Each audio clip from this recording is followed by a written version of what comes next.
Billy, I want you to take your lights out, accept those.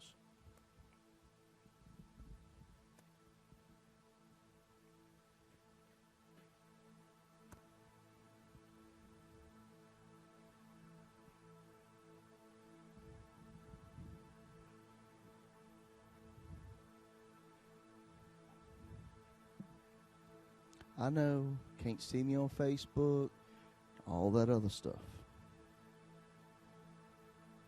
Tommy, go ahead and put up Matthew 27.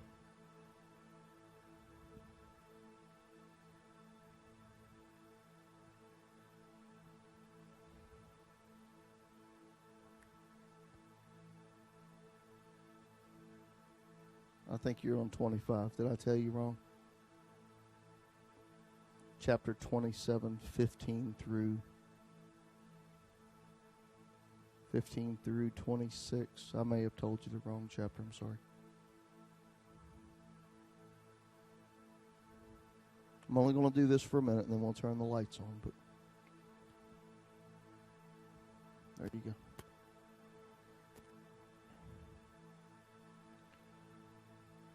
Now at the feast, the governor was accustomed to release into the multitude one prisoner whom they wished. And at that time they had a notorious prisoner called Barabbas. Therefore, when they had gathered together, Pilate said to them, "Whom do you want me to release to you, Barabbas or Jesus, who is called Christ?"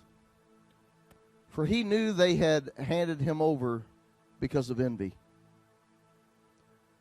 While he was sitting on the judgment seat, his wife sent to him, saying, "Have nothing to do with that just man, for I have suffered many things today in a dream because of him." But the chief priests and elders persuaded the multitudes that they should ask for Barabbas and destroy Jesus. The governor answered and said to them, "Which of the two do you want me to release to you?" They said, "Barabbas." Pilate said to them, "What then shall I do with Jesus, who is called Christ?" They all said to him, "Let him be crucified."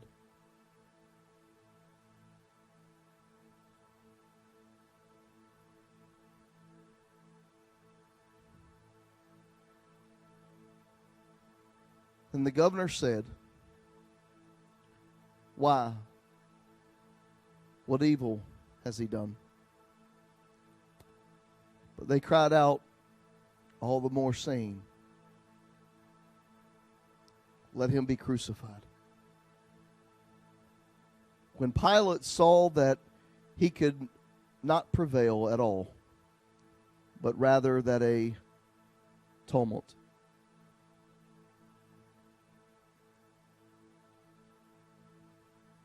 was rising, he took water and washed his hands before the multitude, saying, "I'm innocent of the blood of this just person. You see to it." And all the people answered and said, "His blood be on us and on our children." Then he released Barabbas to them. And when he had scourged Jesus, he delivered him to be crucified. I want you to do me a favor. And I want you just to close your eyes for a moment. I don't want you looking at anything. I don't want you thinking about nothing. I just want you to close your eyes for a moment.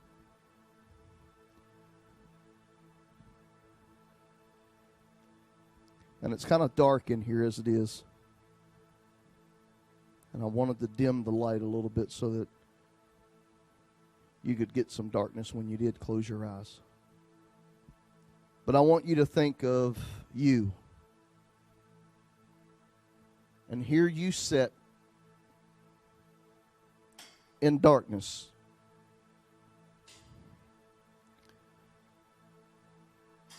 you're in chains and you're sitting back in an old jail cell somewhere, and all you hear is maybe the clinking of bars and chains hitting bars, and you're sitting there on death row.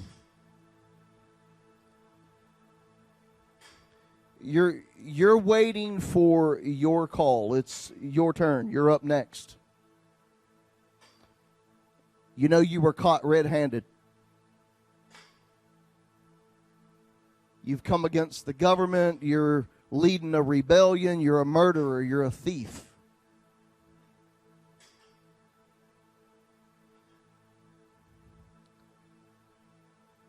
And while you're sitting there,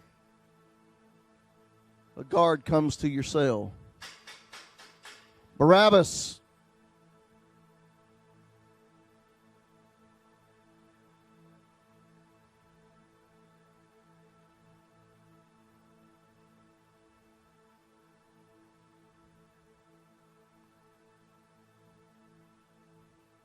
Your heart sinks.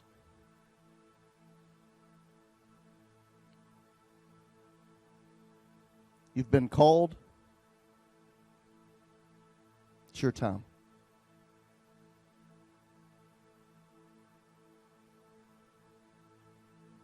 So you get up.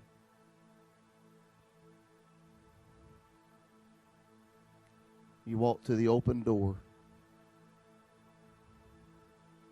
And the guard starts to escort you down the jail walls.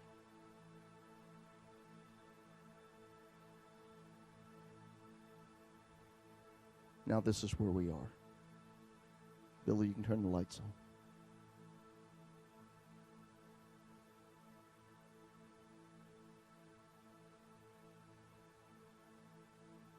You've come out of a dark dungeon. You know that when your name was called, your time was up.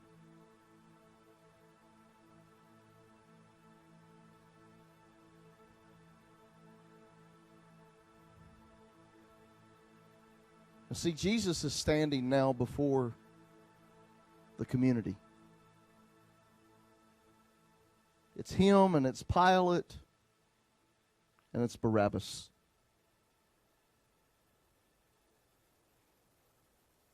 It was customary at the Passover that they would release one prisoner back into the hands of the community and let him go. And today just happened to be that day.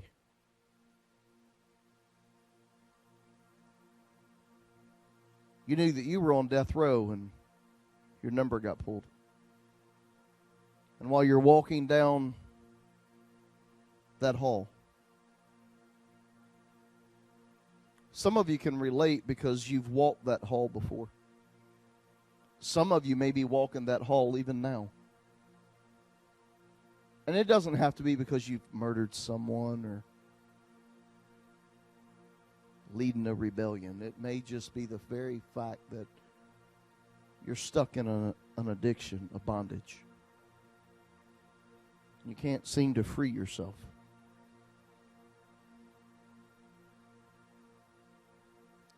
Little did you know when you came out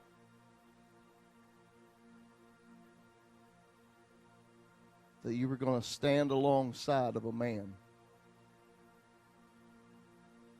that had done nothing wrong.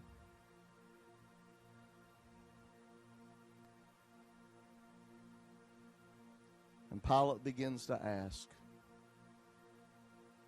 who do I release? This man or you?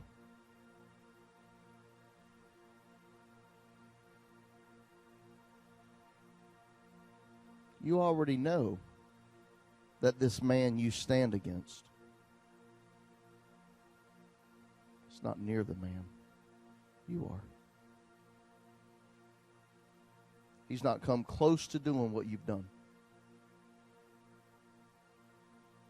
By all rights,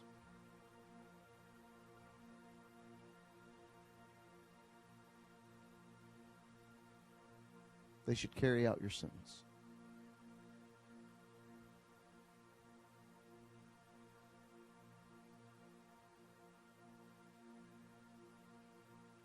And you look.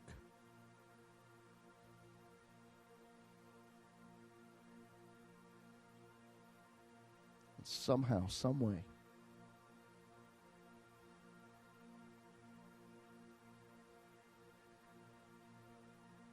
they say, let you go. Man, the confusion.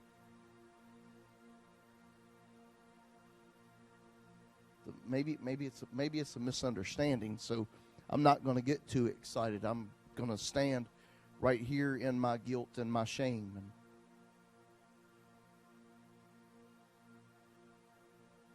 maybe I'll let him ask again.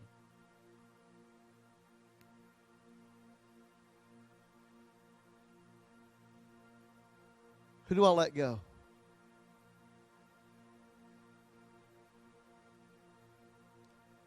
And yet again,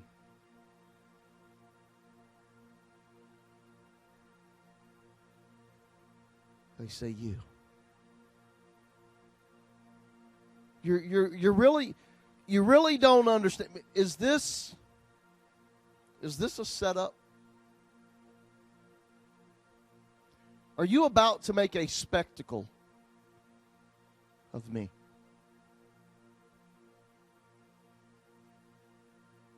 Are they about to let you come off? And then the hands of the people fulfill your sentence?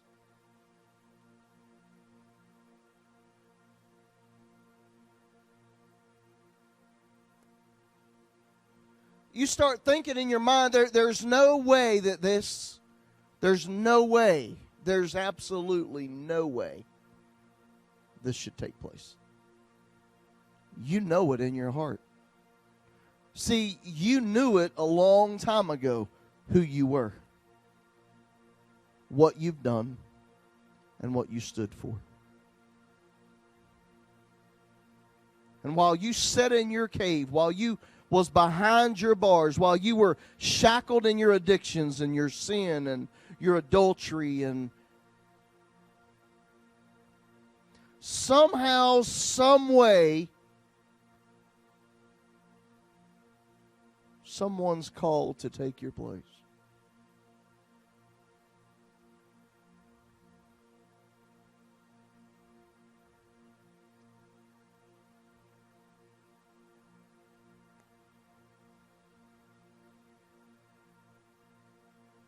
I mean, you've murdered.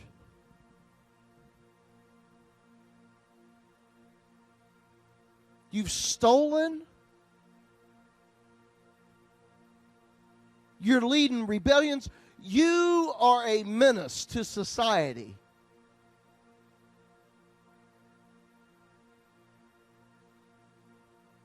And Jesus,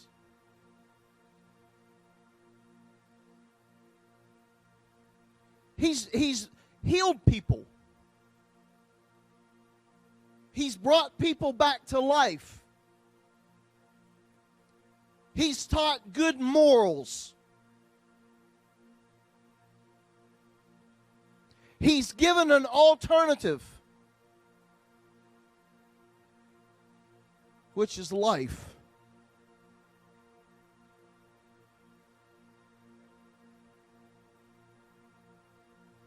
He shouldn't face for you. You brought onto yourself by yourself. He didn't do it.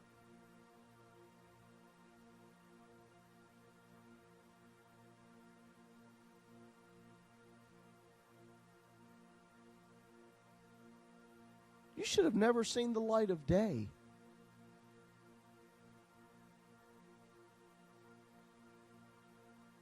Nothing in you is pure. Nothing about you is good. You're horrible. You're wretched.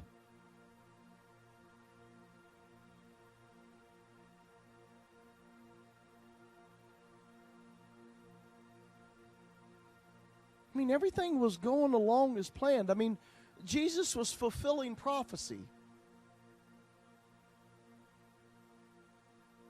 And out of the blue, they mentioned this guy, Barabbas.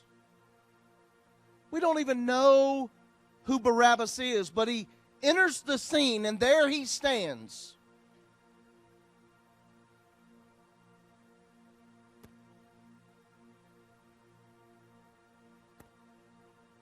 Have you ever wondered about Barabbas? Who is Barabbas? There's no bloodline to him. There's no talk. Who is Barabbas?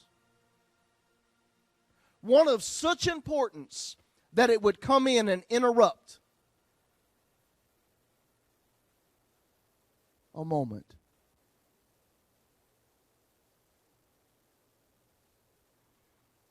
Maybe that Barabbas is you. Maybe it should have been your name.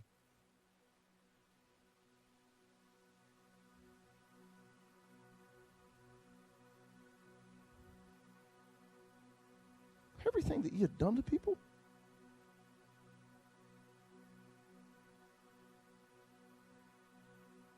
You manipulated people to get where you are. You cheat people to get what you have.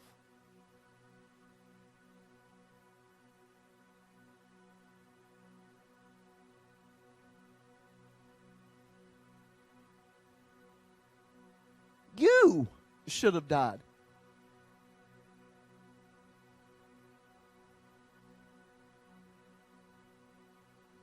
Not the blood of an innocent. See, we think that our trials in life are hard. Jesus went through 6 trials. 6. 3 religious and 3 civil.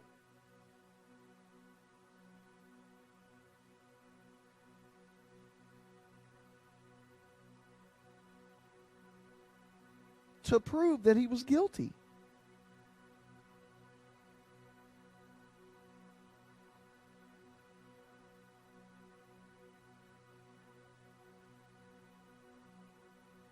And here he stands innocent.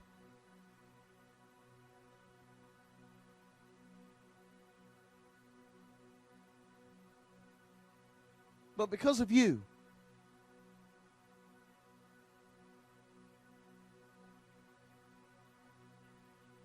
his innocence was taken and replaced with your sin. He took on your sin.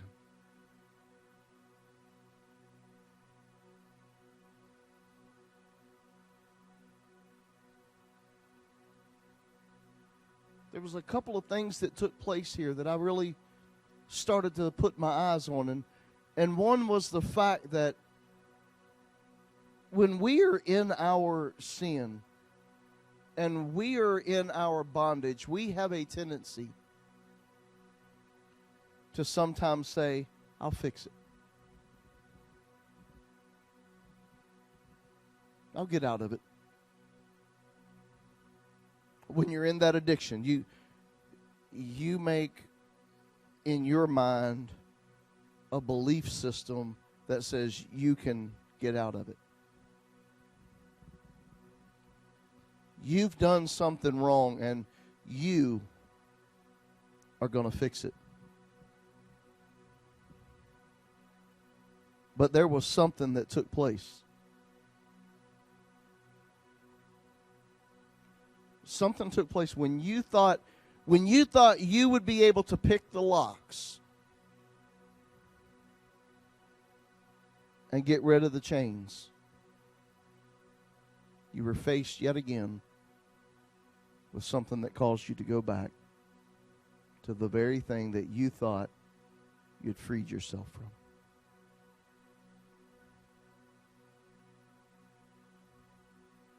You tried working your way out of troubles.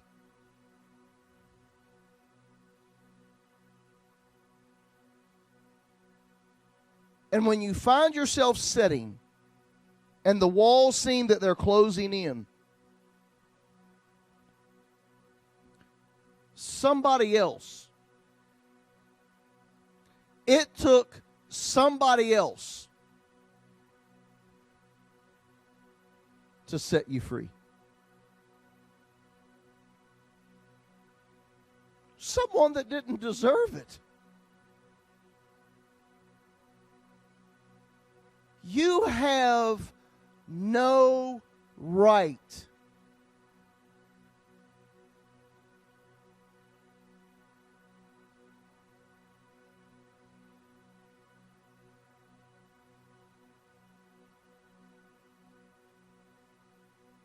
crucify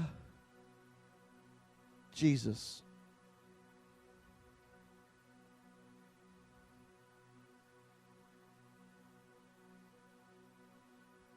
Give us Barabbas.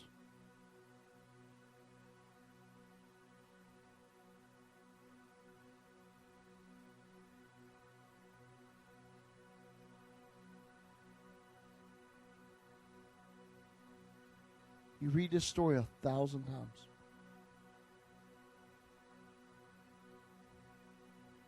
And you think that it was the people.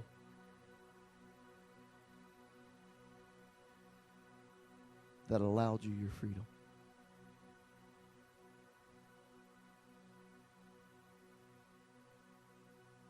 It was the people that said I could come back into society. It was because of you getting a job promotion that you were able to sustain. It was because you got married that you were able to be pulled from what you lived in. It was because of your best friend that you're not in the place that you were in. No. There was something, my God, that took place.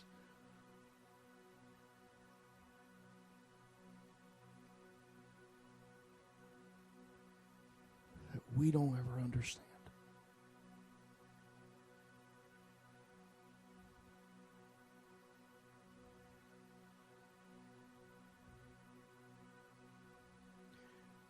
Here God is.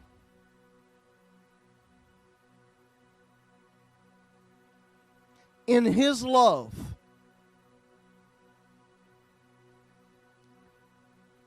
He treats His own Son like Barabbas so that His Son could treat Barabbas like He did. He took on what you should have labored in. It wasn't a community of people. It wasn't because of your acts that got you delivered. It was God's love that was so extensive that it surpassed and that it went way beyond anything that you could ever do.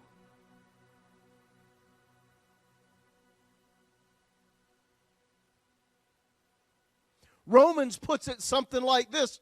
There's nothing that can separate us from His love, no height nor depth.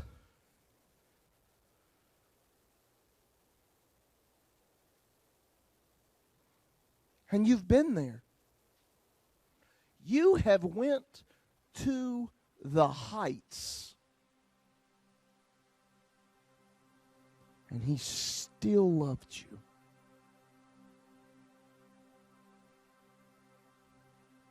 You went to the width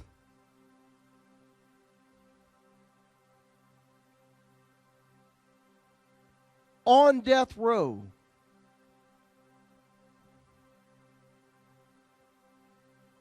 And He still loved you.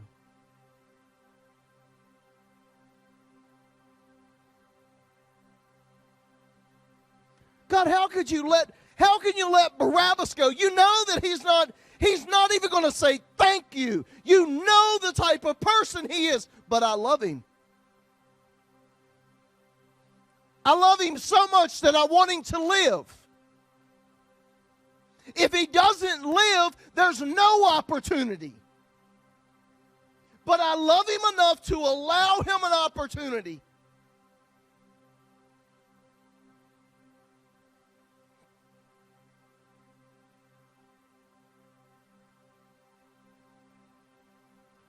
Isn't that how we are?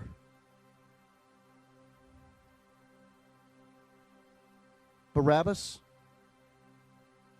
are you listening?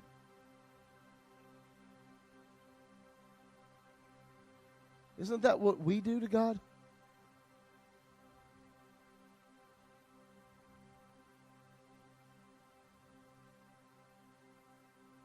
We owe him so much more.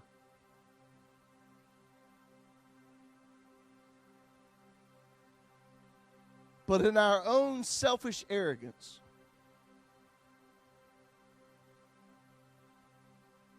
we see it fitting to live opposite of Galatians 2:20. It's no longer my life, but it's his that I live. No. This is what we say. It's no longer his life, but it's mine that I live.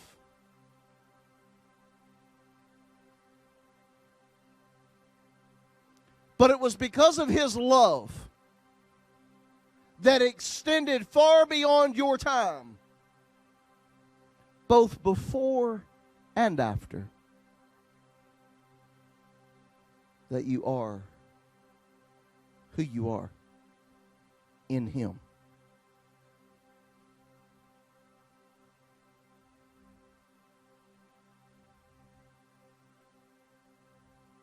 You're fighting to come out of something. You think that if you put more energy and more time and more effort and more thought and more process and more organization and more of this and more money and more of that and more relationship and more of this, that you become into a life full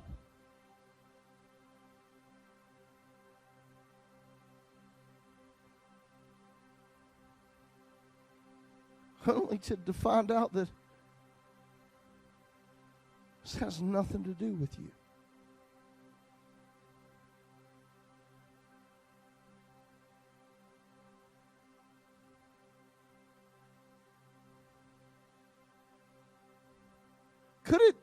Could it really be that God's love is so vast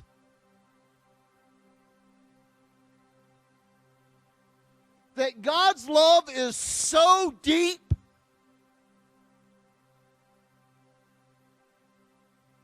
that no matter where we go, no matter what we do, no matter what we're in, that God's love is covering?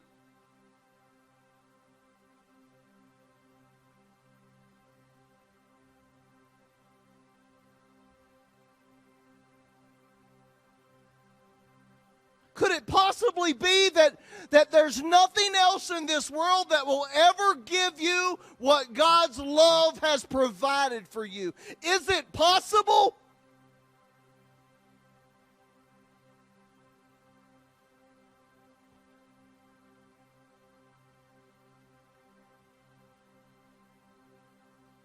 Some of us love a certain food and certain company so much so that we will designate and separate time frames just for that purpose.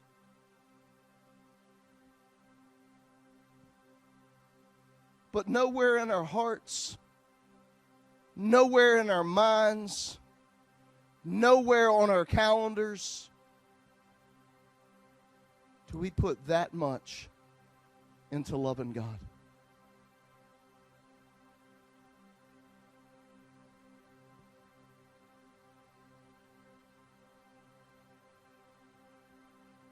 Jesus said, God, it's okay. It's okay. I know that right now you can say you're not going to do this and we're going to let Barabbas die. I know you can say that, but God, don't.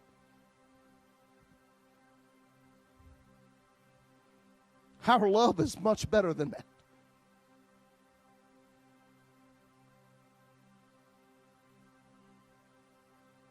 God, I'll bear the burden.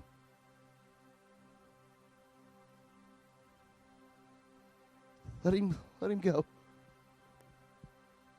Well, you know he's not going to. I know. Let him go. Because somebody will. There might be one, God, that just might.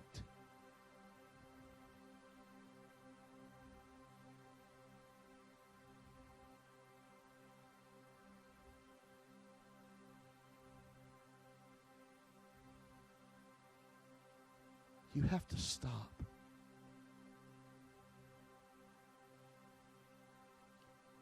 You have nothing in your control that will give you freedom.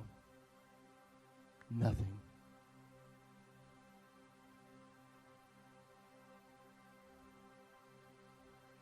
Is it possible that Jesus Christ was enough?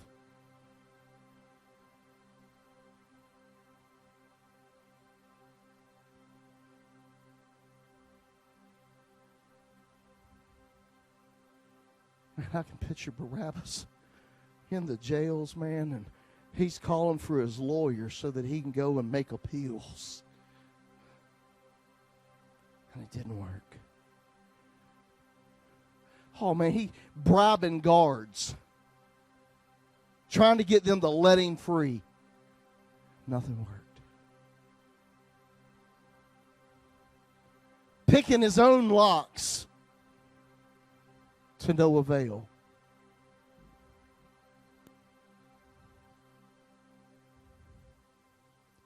And when he was at the bottom, realizing this was it, in stepped a man. He didn't even know.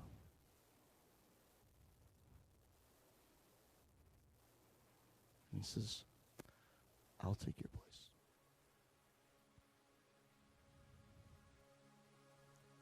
I'll do it for you. I'll do it for you.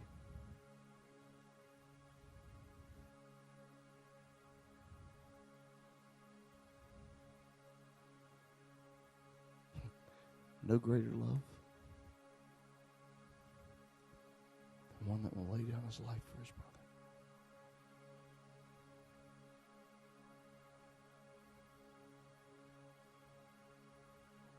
I can't expound or express love the way that I think he wants you to feel it and wants you to know it and wants you to understand it.